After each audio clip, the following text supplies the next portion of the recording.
The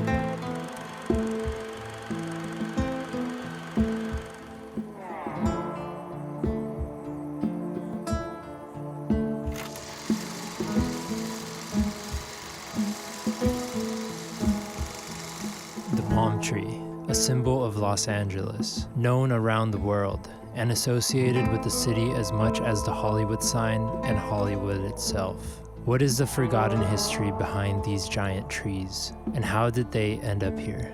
Where did it all begin? Unknown to most people I've spoken to, most of these trees don't belong here. They are not native, and their future in the city is uncertain. One day, they will most likely be gone.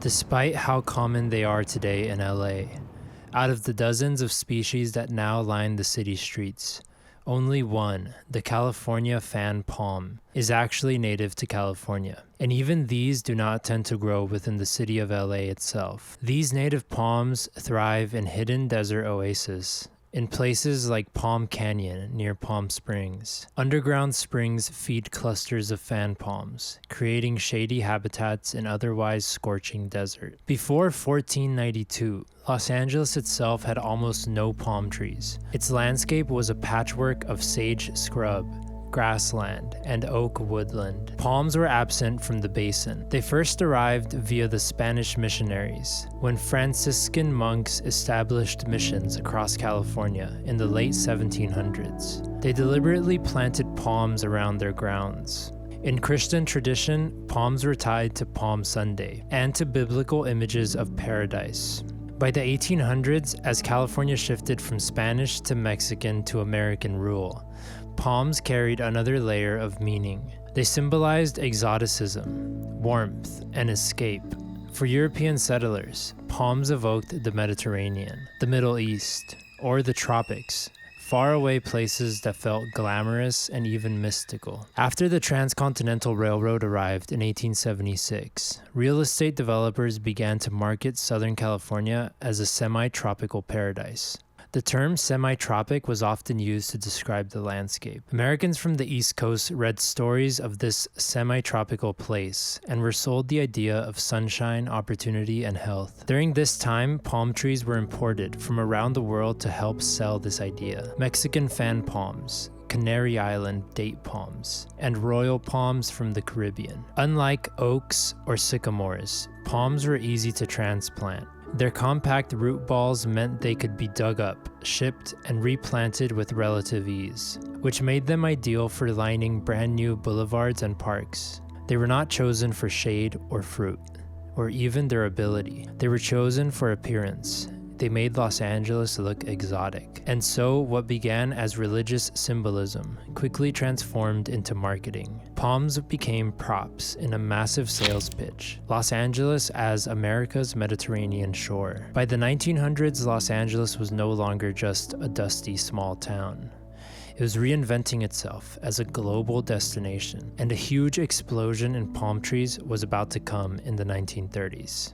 With the Great Depression straining the economy, city leaders saw tree planting not only as beautification, but as a way to put unemployed men back to work. Beginning in March 1931, Los Angeles Forestry Division launched an ambitious project, planting palms across the city in time for the 1932 Olympic Games. Over the course of that year, 25,000 palms went into the ground. By the end of the program, that number had grown to around 40,000 trees, along 150 miles of boulevards. Most were Mexican fan palms, which were then selling for about $3.60 a piece. These were nicknamed the Sky Dusters.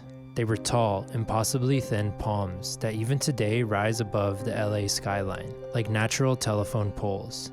They could grow 80 to 100 feet high. Each neighborhood embraced this palm tree boom in its own way.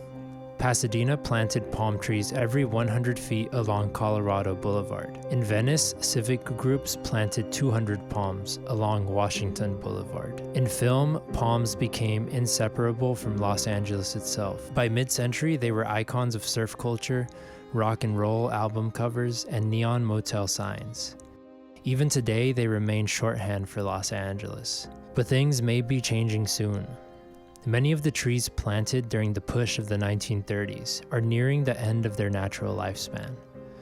Although in their native habitats these trees can reach 250 years in age or more, here in Los Angeles' urban environment, their lives are often much shorter, closer to 75 to 100 years. This is right about now, since they were mostly planted before the Olympics in 1932. And even worse, the city has made it clear that as palms die, most will not be replaced. The reasoning for this is that the trees require too much water and provide almost no shade. Add to this fungal infections like Fusarium wilt, which spreads easily and is fatal to many ornamental palms, and you have a recipe for widespread decline. The Department of Water and Power has already stated that as existing palms die, they'll be replaced with trees that make more sense for a semi-arid climate. Imagine Sunset Boulevard, countless neighborhood streets, without palm trees. To me, that doesn't feel like LA at all. Growing up here, the palm tree is as LA as the Dodgers or the Lakers. And to give up on an LA icon simply because they require too much water is just stupid. Sadly, this seems to be the trend in LA every year. It seems like every year, a bit more of the city's character is rinsed out and replaced with typical things you'd see in any other part of the country. A lot of the LA style is disappearing, from the architecture and now to the trees. If you are watching this video 100 years from now, just know we all love the palm trees. And yes, they were once everywhere, and so tall that they could be seen across neighborhoods and towered over buildings. This is the oldest palm tree in Los Angeles. It's located here at Exposition Park. Nicknamed the Arcade Palm, it has been moved multiple times since the 1850s and now towers at 100 feet above the park. A living time capsule of the city's growth. It likely began its life in the 1850s, somewhere near San Pedro Street, in what was then the outskirts of Los Angeles. By 1889, the tree was already mature, and the Southern Pacific Railroad chose it to stand in front of its Grand Arcade Depot on Alameda Street. For the next 25 years, this single palm became the first impression of Los Angeles for thousands of travelers arriving by train from across the country. Imagine stepping off a locomotive after days of travel and being greeted by a towering palm, a tree you had probably never seen before in your life if you grew up on the East Coast, or anywhere else really in America, symbolizing sunshine, escape, and a promise of a new life in the West. It must have been amazing. When the Arcade Depot was demolished in 1914, Southern Pacific gifted the palm to the city rather than cut it down. It was carefully uprooted and moved to its current home at Exposition Park, where it still grows today at the corner of Exposition Park Drive and South Figueroa Street. Over the years, the palm has survived droughts, storms, and even the construction of the Los Angeles Memorial Coliseum nearby. Today, it stands about 100 feet tall. Here's a quick guide to the most common palms of Los Angeles. The California fan palm, the only palm native to California. It has a stout, wide trunk up to 4 feet thick, creating a shaggy skirt. This tree is found naturally in desert oases like Joshua Tree.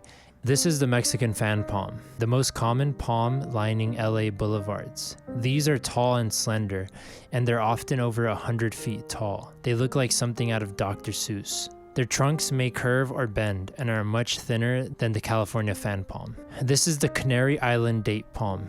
These are easy to recognize by their massive, scaly trunk and dense, rounded crown of feather-like leaves. They resemble a giant pineapple and are often planted in medians and plazas for their dramatic look. Next time you walk around Los Angeles, think about how strange these trees really are, and how strange it is that we even have them in the first place.